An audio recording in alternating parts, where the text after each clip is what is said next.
লক্ষ্মীর ভান্ডারের পরিবর্তে অন্নপূর্ণা ভান্ডার দেওয়ার নাম করে মানুষের মহিলাদের বিশেষ করে ভোট নিয়েছে 1000-এর প্রথমে 3000 টাকা দিয়ে হবে। এখন গতকালকে বিধানসভার মধ্যে মাননীয় অর্থমন্ত্রী মহাশয় এক প্রকার তিনি স্বীকার করে নিলেন যে 1 কোটি মানুষকে তারা মহিলাকে লক্ষ্মীর ভান্ডার দেবে। পেত 2,42 লাখ।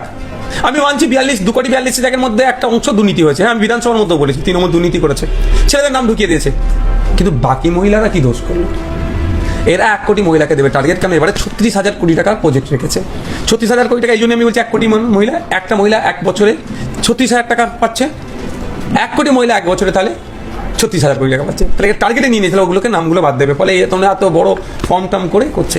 এই নিয়ে যখন মানুষ তিতিবিরক্ত, মহিলারা ক্ষিপ্ত হয়ে উঠছে, হকার গরিব সমাজের মানুষ, নিম্ন মধ্যবিত্ত গরিব মানুষরা যখন, হকাররা যখন তাদের দোকানপাট ঘুমটি ভেঙে দিচ্ছে, যখন ক্ষিপ্ত হয়ে উঠছে, তারপরে পরে কি পোস্ট ইলেকশন, প্রি ইলেকশন কি বলেছিল যে আপনার ক্ষমতায় নিয়ে আসুন, দিল্লির মতো পেট্রোল ডিজেলের দাম করে দেবো, 450 টাকায় গ্যাস পাবেন, অনেক কথা বলেছিল। আজকে সেগুলো ব্যর্থ হয়েছে। বিদ্যুৎ 200 ইউনিটের কথা বলেছিল, উল্টে বিদ্যুতের দাম বেড়ে যাওয়া শুনছি বেড়ে যাবে।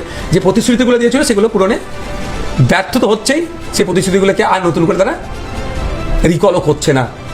এই সময় তাহলে কি করতে হবে? মুসলমানদের বিরুদ্ধে কিছু বলো, মুসলমানদেরকে